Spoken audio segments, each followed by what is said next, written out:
इस मनहूस गाय ने तो आज भी एक बूंद दूध नहीं दिया। ऊपर से अपने 2 सिर से 2 गायों का खाना खुद अकेले खा जाती है।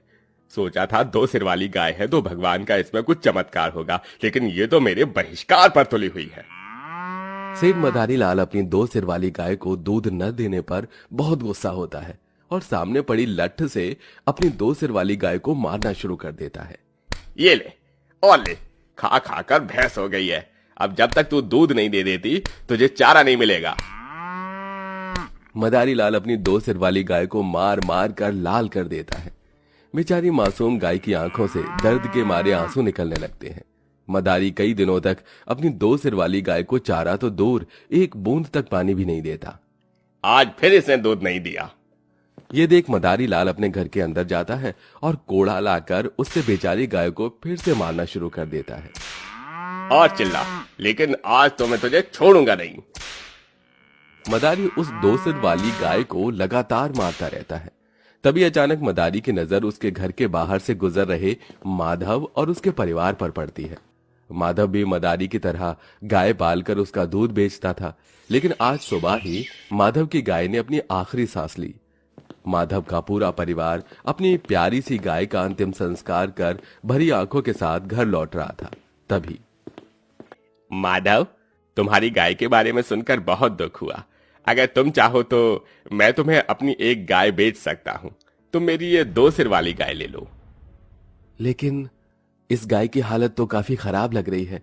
इसे तो बहुत चोट भी लगी है। मैंने तो ये तक सुना है कि ये दूध नहीं देती। अरे ये सब अफवाह है। वैसे तो इसकी कीमत 25,000 रुपए है, लेकिन मैं तुम्हें सिर्फ 10,000 में दे दूंगा। हाँ अच्छा, मैं आपको कल तक इसके बारे में बताता हूँ। मदारी का प्रस्ताव सुन माधव घर आ जाता है और इस बारे में सोचने लगता है। बाबा, आप क्यों सोच रहे हैं इस बारे में? आप उस गाय को ले आइए ना। आपने देखा नहीं मदारी सेठ उस गाय को कितना मारता है। बच्चे ठीक कह रहे हैं। आज नहीं तो कल वो गाय दूध देना शुरू कर देगी। हम थोड़ा इंतजार कर लेंगे, लेकिन उस गाय की ऐसी हालत मुझसे देखी नहीं गई।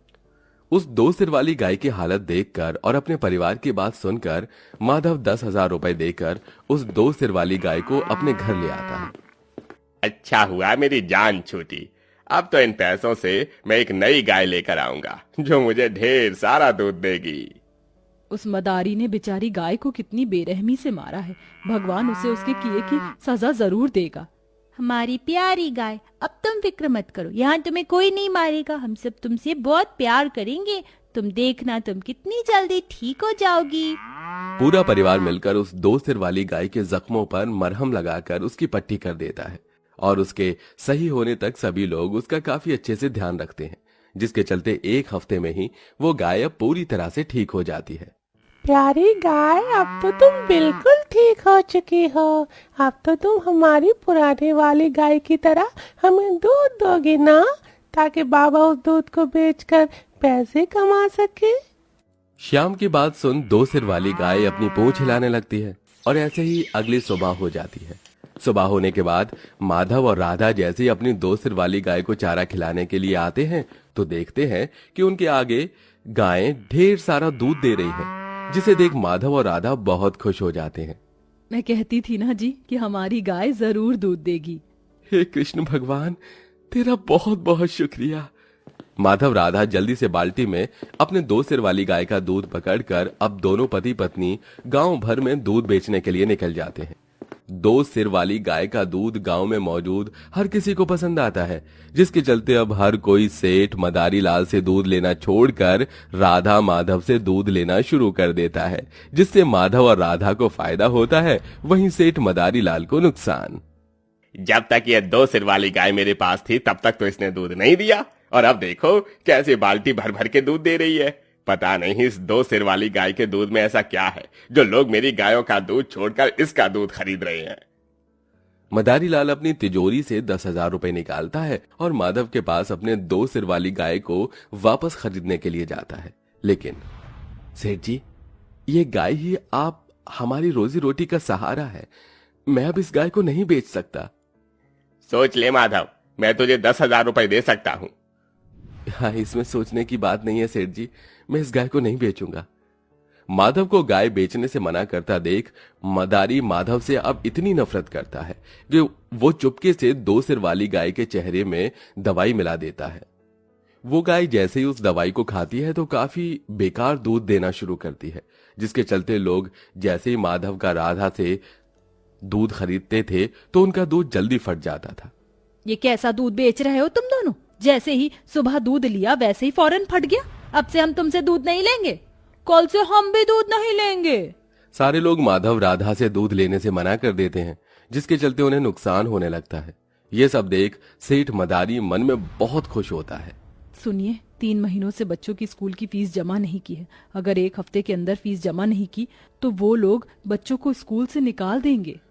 निकालेंगे नहीं तो क्या करेंगे? इतने दिनों से काम ढूंढ रहा हूं लेकिन कहीं पर भी काम नहीं मिला। ऊपर से न जाने हमारी गाय को क्या हो गया है, कैसा दूध दे रही है, मुझे कुछ समझ में नहीं आ रहा क्या होगा। अपने गाय के दूध न सही देने की वजह से पूरे परिवार को अब इतना नुकसान होता है कि उन सबको रूखी सूखी खाकर ही अपने गुजारा करना होता है। माँ, हम कब तक क्यों रूखा सूखा खाएंगे? अच्छी सब्जी खाए हुए कितना वक्त हो गया है। श्याम बेटा, जब भगवान ने ही हमारी किस्मत में रूखी सूखी लिखी हो तो भला हम क्या कर सकते। तुम खाना खाओ, मैं जब तक गाय को चारा खिलाकर आती हूँ। इतनी परेशानी के बाद भी सारा परिवार उस गाय को घर से बाहर निकालने के बजाय आसपास से चारा इकट्ठा करके अपनी 2 सिर वाली गाय को खिलाते हैं और उसका काफी अच्छे से ध्यान रखते हैं। लेकिन बीतते दिनों के साथ साथ अब उनके हालात और खराब होने लगते हैं। अरे भाई देख माधव, आखिरी बार तुझे बस 2 हफ्ते की मोहलत दे रहा हूँ। अगर मेरा किराया नहीं दिया तो तुम लोगों को घर खाली करना होगा। पैसे न होने की वजह से अब पूरे परिवार के सिर के ऊपर से छत छीनने की नौबत आ चुकी थी। बस बहुत हुआ। अरे मैं हार चुका हूँ। अगर कुछ दिनों में सब कुछ ठीक नहीं हुआ तो मैं तुम सबको जहर देकर खुद भी खाकर हमेशा हमेशा के लिए सो जाऊंगा। हे भगवान, ये आप कैसे अनाप शनाप बातें कर रहे हैं। हिम्मत रखिए, भगवान सब ठीक करेंगे। अगर उसको ठीक करना होता तो वो कब का कर देता। माधव को इतना परेशान होता देख और उसके परिवार की ऐसी हालत को देख उसकी 2 सिर वाली गाय सब कुछ देख रही होती है। सारा परिवार आज भी भूखे पेट सोया होता है, लेकिन माधव को नींद नहीं आती।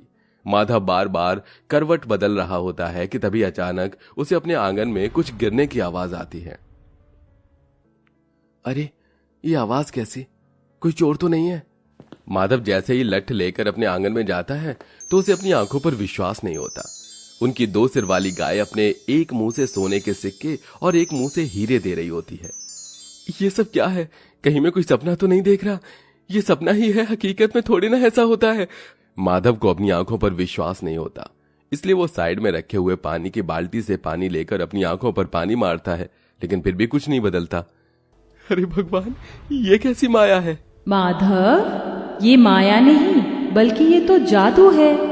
हम 2 सर वाली जादुई गाय हैं। ये क्या? अरे ये तो बोल भी रही है। हे राम राम राम राम राम। हमने कहा तो हम 2 सर वाली जादुई गाय हैं, इसलिए हम बोल सकते हैं। पहले सब कुछ सही था लेकिन हमने तुम्हारी मदद नहीं की। लेकिन जब आज तुम्हारा परिवार इतनी मुश्किल में है कि तुम अपनी मृत्यु की बातें कर रहे हो, इसलिए हम तुम्हारी मदद कर रहे हैं। उस 2 सिर वाली जादुई गाय की बात सुन माधव जल्दी से राधा के पास जाता है और उसे सारी बात बताता है। राधा भी जब उन 2 सिर वाली गाय से बात करती है तो उसे भी उस 2 सिर वाली गायों पर यकीन हो जाता है। ये तो भगवान का करिश्मा है, इसलिए उन्होंने हमें ये 2 सर वाली जादुई गाय दी है। भगवान, मैं कैसे तेरा शुक्रिया अदा करूं। राधा के साथ साथ अब माधव को भी ये सब भगवान का करिश्मा लगता है, जिसके चलते अब माधव और राधा उन हीरे और सोने से सबसे पहले अपनी माली हालत ठीक करते हैं। अपने बच्चों को वो हर चीज देते हैं जिसके लिए वो आज तक तरसते थे। साथ ही साथ अपने लिए एक बड़ा सा घर खरीदते हैं और इसी के साथ अब बीमार बेसहारा गायों के लिए एक गौशाला खोलकर उनकी सेवा भी करते हैं। जहां अब माधव का परिवार हंसी खुशी रहता है, वहीं दूसरी तरफ कल तक तो इस माधव का परिवार सूखी रोटी खा रहा था और आज देखो कुछ दिनों में इतना अमीर कैसे हो गया। अरे कुछ तो गड़बड़ है। मदारी रात के अंधेरे का फायदा उठाकर माधव के घर के बाहर जाता है और जैसे ही उसकी गौशाला में आता है तो देखता है कि उसकी 2 सिर वाली गाय एक मुंह से हीरे तो एक मुंह से सोना दे रही है, जिसे देख अच्छा तो ये बात है। तभी सोचूं ये भिखारी से अमीर कैसे बन गया। अब तो ये 2 सिर वाली गाय तो मैं लेकर ही रहूंगा। 2 सिर वाली जादुई गाय को देख मदारी लाल के मन में लालच जाग जाता है और वो जैसे ही उस गाय के पास जाकर उसे वहां से ले जाने लगता है तो दोनों गायें मदारी पर हमला कर उसे रोकने लगती हैं। अरे अरे छोड़ो मुझे, छोड़ो, आई आई आई आई आई आई छोड़ो मुझे। बड़ा अत्याचार करता था ना तू हम पर, आज देख हम कैसे तुझ पर कैसे अत्याचार करते हैं। मदारी की चिल्लाने की आवाज सुन माधव का सारा परिवार बाहर आ जाता है। वहीं 2 सिर वाली गाय अपने पैरों से मदारी को मारने लगती है। अब करेगा किसी और गाय पर अत्याचार? बोल। नहीं, अब मैं किसी गाय पर अत्याचार नहीं करूंगा। भगवान के लिए मुझे छोड़ दो। मदारी की बात सुन 2 सिर वाली गाय उसे छोड़ देती है और बेचारा मदारी डर से वहां से भाग जाता है और अब माधव और उसका पूरा परिवार अपनी 2 सिर वाली गायों के साथ हंसी खुशी रहता है।